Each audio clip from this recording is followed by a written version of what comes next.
Au nom du Père et du Fils et du Saint-Esprit, ainsi soit-il. Eh bien, chers frères, dans 2 jours, c'est-à-dire le 16 juillet, l'Église fête la fête de Notre-Dame du Mont-Carmel.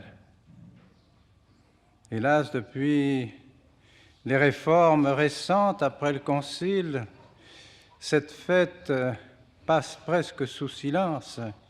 Elle était autrefois double de 2e classe. Elle est maintenant devenue une fête simple. Et pourtant, Notre-Dame du Mont-Carmel a eu une immense influence dans la spiritualité au cours des siècles de la vie de l'Église. Il est bon de nous rappeler un peu l'histoire de l'ordre carmélitain,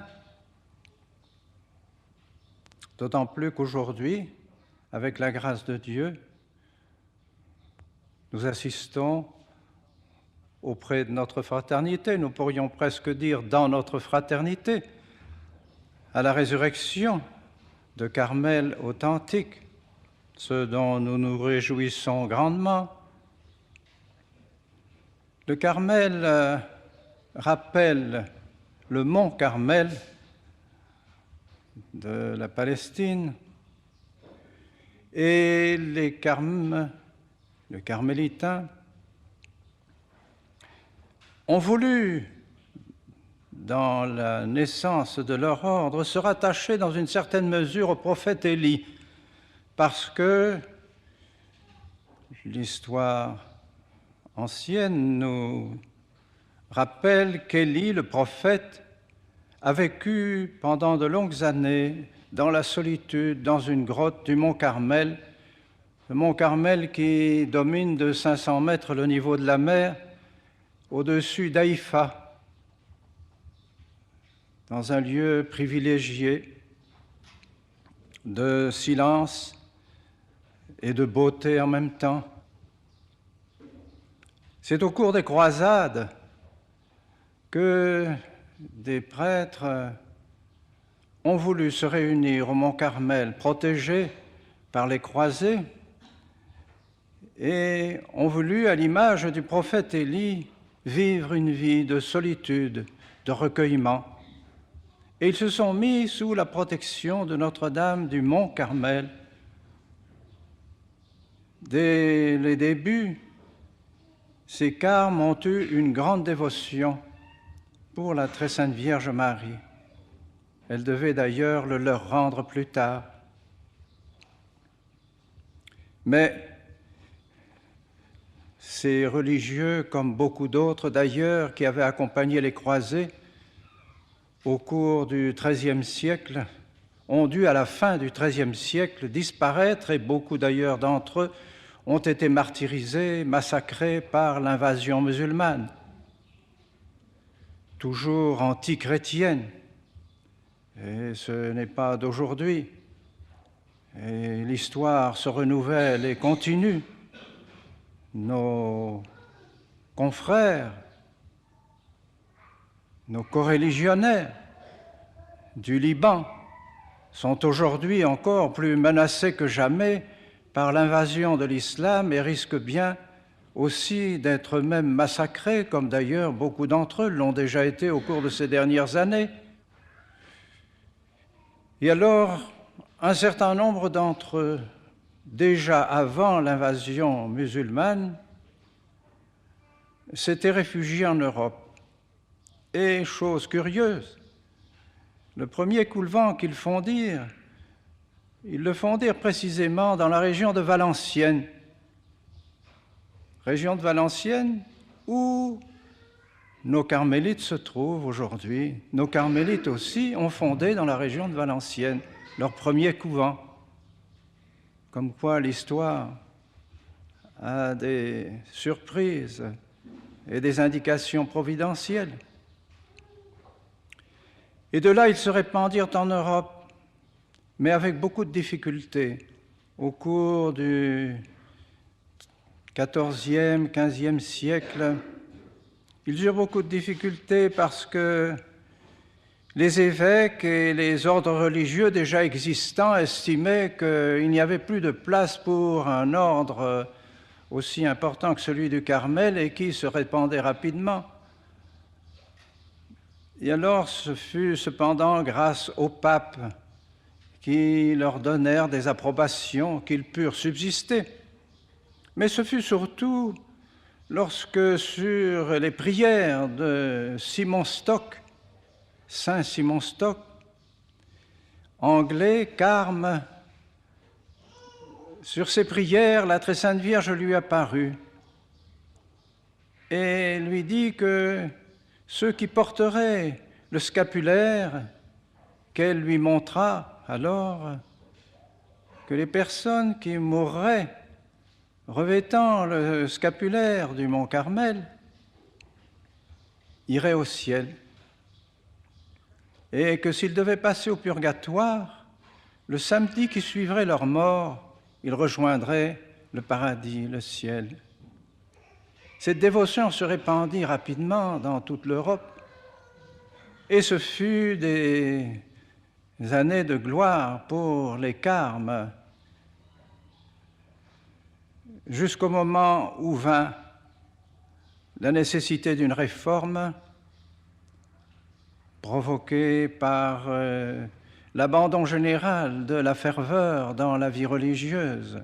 On n'était pas seulement chez les carmes, mais d'une manière générale. L'opulence, les richesses, les soutiens qu'avaient tous les ordres religieux firent que ces religieux perdirent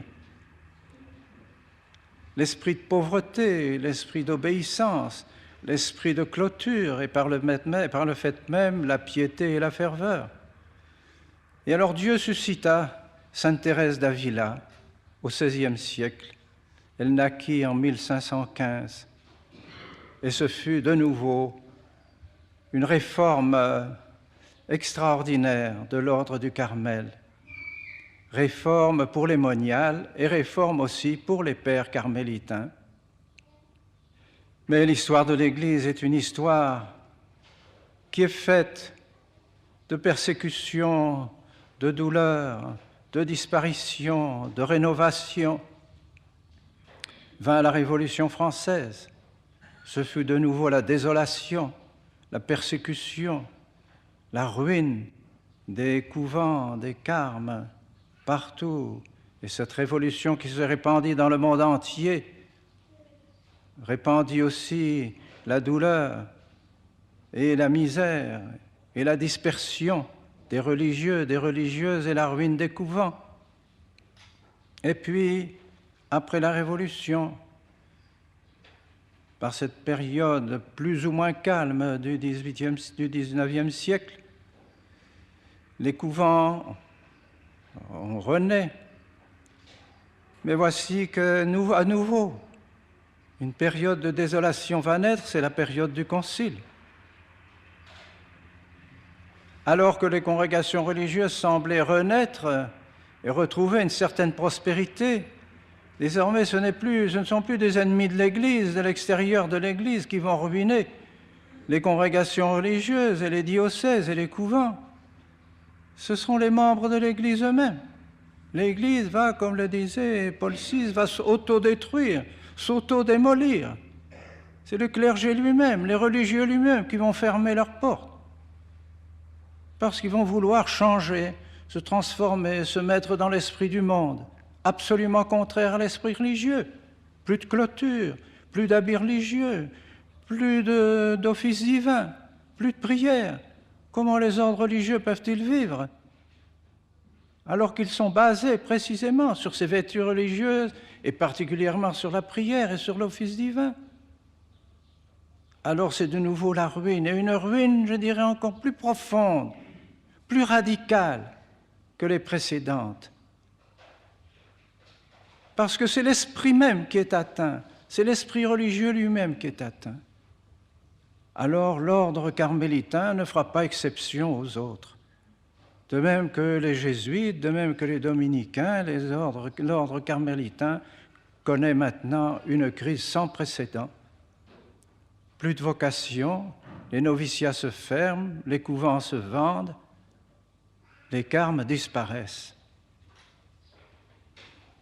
Et alors le bon Dieu a permis que, à l'occasion de notre résistance, de votre résistance à cette destruction de l'Église, à cette autodestruction de l'Église, grâce au maintien des vraies valeurs chrétiennes, des vraies valeurs de l'Église, grâce à ces familles, grâce à la fraternité, grâce à ceux qui, comme la fraternité, n'ont pas voulu disparaître et n'ont pas voulu perdre la foi, des vocations renaissent, et vocations carmélitaines aussi. Et avec la grâce de Dieu, voici que nos sœurs carmélites vont fonder, si Dieu le permet, le mois prochain, le 7 août, un groupe de carmélites va quitter Quiévrain pour s'en aller fonder aux États-Unis, près de Philadelphie. Ce sera le 4e Carmel, 4e fondation en l'espace de 5 ou 6 ans. Bénédiction évidente du bon Dieu. Et nous espérons que, aussi, un jour, ici, en Suisse, et particulièrement en Suisse romande, bien les carmélites vont pouvoir fonder leur 5e Carmel. C'est ce que nous demandons au bon Dieu. Quel est l'esprit du Carmel? Et pourquoi le Carmel a tant de succès? Il faut le dire aussi, nous ne pouvons pas oublier qu'il y a eu, après la grande Sainte Thérèse, celle qu'on a appelée la petite Thérèse, Thérèse de Jésus, Thérèse de l'Enfant Jésus, qui a donné au Carmel une renommée mondiale par sa simplicité, par son esprit d'enfance, morte à l'âge de 26 ans, après quelques années de Carmel, et qui a eu un rayonnement dans le monde entier. Et c'est cela précisément l'esprit du Carmel. C'est ce qui fait que le Carmel est attachant, parce que sa spiritualité est d'une simplicité divine.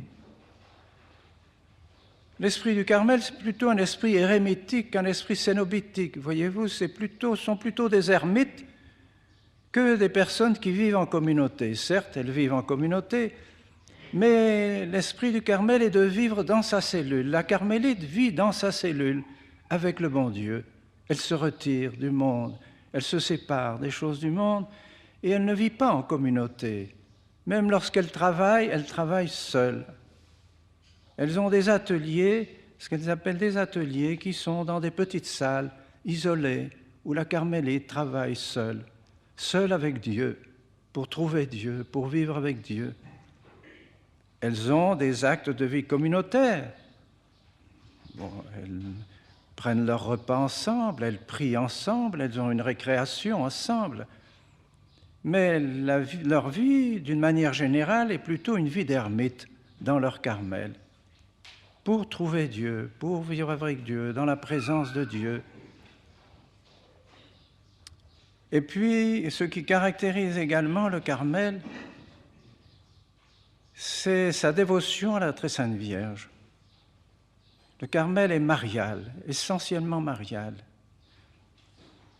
Elles ont gardé cette dévotion que saint Simon Stock leur a communiquée encore d'une manière plus profonde et plus grande. Et ainsi, elles ont donné naissance à d'autres familles qui ont l'esprit du Carmel, et particulièrement le tiers-ordre carmélitain. Tiers-ordre carmélitain qui a cet esprit de simplicité, d'enfance vis-à-vis du bon Dieu, et en même temps une grande dévotion vers la Très Sainte Vierge Marie. Alors, je vous conseille vivement d'acquérir cet esprit du Carmel, cet esprit de simplicité, cet esprit d'enfance vis-à-vis du bon Dieu. Cet esprit d'éloignement du monde aussi, faites que vos familles soient comme des petits Carmels, je dirais, dans une certaine mesure. Éloignés du monde, où l'influence du monde ne pénètre pas, cette influence du monde qui est délétère, qui empoisonne les familles chrétiennes, qui les éloigne de l'esprit du bon Dieu, qui éloigne le bon Dieu des familles. de même que les carmélites modernes, qui ont voulu abandonner l'esprit du Carmel en enlevant les grilles, en enlevant leur voile, en s'habillant en laïque pour aller faire le catéchisme en dehors du Carmel. Qui est-ce qui a quitté d'abord le Carmel? C'est notre Seigneur Jésus-Christ. Le bon Dieu a quitté le Carmel. Elles n'ont plus retrouvé le bon Dieu dans leur Carmel. Elles ont ouvert les portes, elles ont ouvert les grilles, elles ont enlevé les voiles.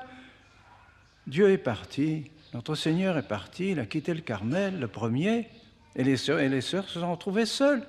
C'est pourquoi il n'y a plus de vocation. Elles ne sont plus attirées par la présence du bon Dieu. Au contraire, là où elles ont gardé et leur habit religieux, et l'esprit du Carmel, et la clôture du Carmel, le bon Dieu est resté avec eux, et les vocations se multiplient. Eh bien, il me semble que c'est analogiquement, je dirais, en toute proportion gardée. C'est comme ça aussi que doivent être les familles chrétiennes. Si les familles chrétiennes veulent que notre Seigneur reste chez eux, reste dans la famille, il faut garder l'esprit de l'Église et non pas chercher l'esprit du monde. Garder l'esprit de l'Église, c'est-à-dire garder l'esprit de prière, de simplicité, ne pas s'attacher aux choses de ce monde. Mettre Dieu présent dans la famille. Alors l'Esprit de Dieu réside vraiment au milieu de vous. Et les vocations naissent dans ces familles chrétiennes. Et de futures familles chrétiennes se fondent là où demeure Jésus avec les parents et les enfants. Que cette fête de Notre-Dame du Mont-Carmel soit pour nous un réveil de l'esprit chrétien, réveil de l'esprit de la présence de Dieu, réveil aussi de notre dévotion envers la très sainte Vierge Marie, Notre-Dame du Mont-Carmel, et nous rappelle que puisque la Sainte Vierge nous a dit que si nous portions le scapulaire ou la médaille du scapulaire qui a été reconnue comme équivalent au scapulaire du Mont-Carmel, portons le scapulaire du Mont-Carmel, portons la médaille du scapulaire du Mont-Carmel avec nous, afin que le bon Dieu réalise les promesses pour nous, qu'après notre mort, eh bien, nous soyons portés auprès de la très sainte Vierge dans le sein de la Trinité sainte, au nom du Père et du Fils et du Saint-Esprit, ainsi soit-il.